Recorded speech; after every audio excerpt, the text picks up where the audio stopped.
The Saints just made another trade for yet another wide receiver, this time though for a guy who was drafted in the second round just a year ago. His career to this point hasn't been exactly what you would hope it'd be, but the guy is talented. But the biggest question mark about this trade is that the fact the Saints just traded for a guy who's currently on injured reserve and is out for the entire 2025 season. But for the Saints, it's more so about the future than it is right now. And we're here to break down this trade in today's video. The Saints just traded for Ja'Lynn Polk from the New England Patriots, and we're going to have that all covered in today's video. I'm Cash. You should take 5 seconds to like the video and subscribe, help support the channel. We're trying to get to 15K by the end of the year. We're at 14.1, about hit 14.2, so help support the channel, help a college student out. And with all that being said, let's dive into it.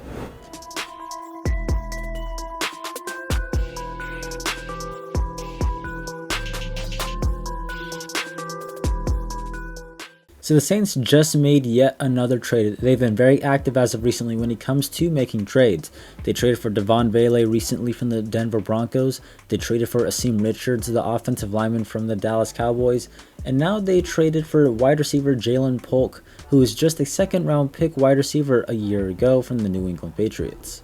Diana Rossini reported the details of the trade, saying the Patriots are trading Polk in a 2028 7th round pick to the Saints for a 2027 6th round pick.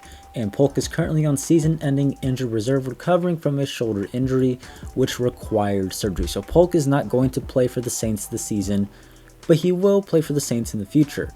I will say I do like the trade. It's also a little bit confusing. Trading for a player who's on injured reserve is something you never see ever. However, though, I do think Ja'Lynn Polk does have talent. The Saints are giving up a 6th round pick and getting a 7th round pick in return, and a player who's drafted in the 2nd round just a year ago. I like that. The dude's obviously talented. It's one of those things where it's low risk, high reward type of deals for the Saints. Matt Miller, one of the best NFL draft scout people who covers just that area in general, says that he maintains that the Saints aren't in position to be sending out draft picks for unproven players. 100% agree. I didn't like the Saints trading for Devon Vele, or I liked Vele, but I didn't like giving up a 4th. I want the Saints to keep the draft picks. But I do like the fact they're basically giving up a 6th round pick, getting a draft pick in return, and getting a player who, while he is unproven, he does have talent, and you're also getting him on a rookie contract. But Polk had talent coming out of Washington and never felt like he fit in New England's offense, system, or scheme. And hoping a change of scenery in the scheme jump starts things once he's healthy. If there's anything Saints fans know, is that a change of scenery can make a huge difference. Look at Zach Bond, look at Trey Hendrickson, Malcolm Jenkins years ago. A change of scenery could be a huge thing for any player, let alone a young player like Ja'Lynn Polk, who's coming off of a struggling and unprecedented rookie season. And these tweets from Nick Underhill categorize it perfectly. It's a 6th round pick on a guy that needs a change of scenery, needs a new environment, just needs a fresh start. And if he lives up to his potential, he will outplay whatever you are going to draft with that 6th round pick 2 years from now. And if it doesn't work out, guess what? You only give up a 6th round pick next year. So that's not really a big deal to me. I'm not mad about the compensation. It is a head scratcher trading for a guy who is on injured reserve. There's a bigger picture here, and that's more so long term. Nick says that this is a rebuilding team, which they are, and they're making moves that could pay off tomorrow rather than trying to win now. Trading for Ja'Lynn Polk, a guy who's a 2nd round pick, had real production in Washington, part of that Washington team that made it to the college football championship, I believe, or at least the playoffs. He was a good player. He was picked right before Kool-Aid McKinstry. The Saints were interested in him. So I agree with Nick. Not every decision is about what's best today. Ja'Lynn Polk may not help the team now, but guess what? He may help the team next year. And guess what? He'll also be on 2 years left of his rookie contract. So he'll be on a cheap, manageable contract as well. And the Saints have questions coming up at the wide receiver position in terms of contracts. Rashid Shaheed is in a contract year. Do they end up paying him, or do they believe in Ja'Lynn Polk? Chris Olave has 2 years left, but he is able for negotiations. He'll be playing on a 5th-year option come next season. How do those negotiations work? So this move is more so about the future than it is right now.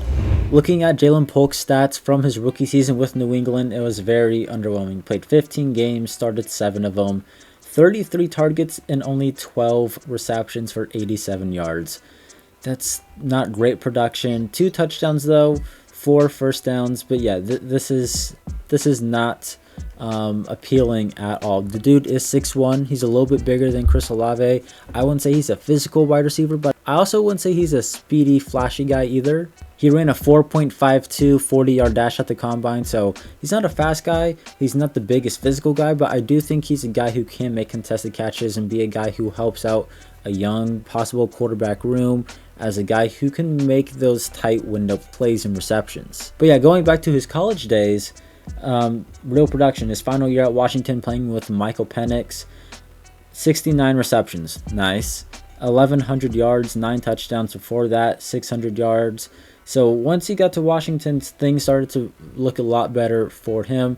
He is a talented guy. There is no doubt about it. It's, can it click? Can a fresh start help? How does he recover from this injury? Matt Harmon, who covers wide receivers in the NFL, rookie receivers, stuff like that, says he thought Polk had signals of being a good, dirty work slot flanker type coming into the league. That's kind of the role that he thought would be best for him in the NFL based on what his college production was and what he did best. Oh, I'm on the wrong thing. There you go. But in New England, he was played out of position as a vertical X during his rookie season, but at the same time, he turned into one of the worst rookie seasons he's ever charted. So he was out of position, playing at a spot where he's never really played before, but also was really, really bad at that spot. So maybe Kellen Moore can get him into this slot flanker type of role with the Saints come next season. It's a big miss for the Patriots, especially in the second round, but at least somewhat curious to see what happens next year with the fresh start. Talented, fresh start, can can be very beneficial to players, as we all know from Zach Vaughn and Trey Hendrickson. Now, Polk did make some nice plays last season. This was a nice back shoulder play from, well, as you can see, the audio cut out, so this is the voiceover. This is a really nice pass, though, from Jacoby Brissett, and a good rep from Jalen Polk on this back shoulder pass, holding onto the ball through traffic and through contact, holding onto it. This is a really nice play from the rookie, from the veteran quarterback. Going on, there's another catch he had versus the San Francisco 49ers. Where is it? It is right here. This is a really awesome catch from Jalen Polk. And again, the audio cut out, but this is a good job from Polk. Tight coverage, safety comes in. He makes a great catch, contested, high traffic, and holds onto it for a catch. Absolutely insane catch. This is what I mean. He can make some physical, contested, tight window plays, but he's not necessarily, I don't think, a physical wide receiver. I guess this was ruled incomplete though, but still, he caught the ball. I'm assuming it was out of bounds or something. He had a touchdown versus the Chicago Bears off a play action, blocking play, out wide, touchdown. Nice play there. And then he had another touchdown as well versus the Seattle. Last one, I promise. The audio cut out here again, but this is Polk's first touchdown in the red zone. Got open, had a nice play to get the touchdown. So there is talent there for Jalen Polk. He is a talented guy. I don't think anyone can deny that. That's why he was a second-round pick in 2024. It just seems like his role with the Patriots wasn't working. Maybe the quarterback situation wasn't working. The scheme and the system in New England wasn't working. And he just needs a new, fresh start, especially after a bad rookie season and now missing his second season due to a shoulder injury which required surgery. My overall thoughts on the trade. I like the player. I like the talent. I like the Saints aren't giving up really anything, and they're getting a draft pick in return. Obviously, it's a head-scratcher trading for a guy who's on injured reserve. Like, has that ever happened? Ever? But I think it's a move that signifies and signals that this team is looking long-term down the road as opposed to trying to win now. Rashid Shaheed and Chris Olave, like we mentioned, are due for contract negotiations and new contracts. Do they end up signing one of those guys? It feels like one of those guys is going to have to go because they also traded for Devon Bailey, who also has 2 to 3 years left on his rookie contract. And by the time Polk comes back and is playing, he'll have 2 years on his rookie contract. So they'll have 2 wide receivers, both above 6 foot, by the way, who will be on rookie contracts. So it feels like Rashid Shaheed or Chris Olave, one of those 2 guys is probably not going to be a Saint either next year or 2 years from now. The Saints, I believe, now have 11 draft picks over the next 2 years, which to me is a little disappointing. Rebuilding teams should be trying to keep as many draft picks as possible, but I'm not going to be mad at trading a 6th round pick for a guy who was drafted in the 2nd round a year ago and might just need new scenery. I'm not mad that they traded, I think, a 7th round pick for an offensive lineman to the Cowboys. The Devon Bailey trade is one that has to work out, though. That's one that has to have production. But the Saints trading for Jalen Polk, I think the biggest reaction here is going to be trading for a guy who's on injured reserve is going to miss the rest of the season. But I don't think anyone can deny that the Saints are now looking towards the future and long term, which I like, by the way, in terms of how they're building out the roster. They feel like this is a talented guy. It's one of those low risk, very high reward players if he works out, if Kellen Moore can get him involved, and if things can click for him in New Orleans. I mean, Mike Reese, I don't know how to say names. I'm absolutely sorry, but he said Polk had an early promise in camp in 2024, but never materialized.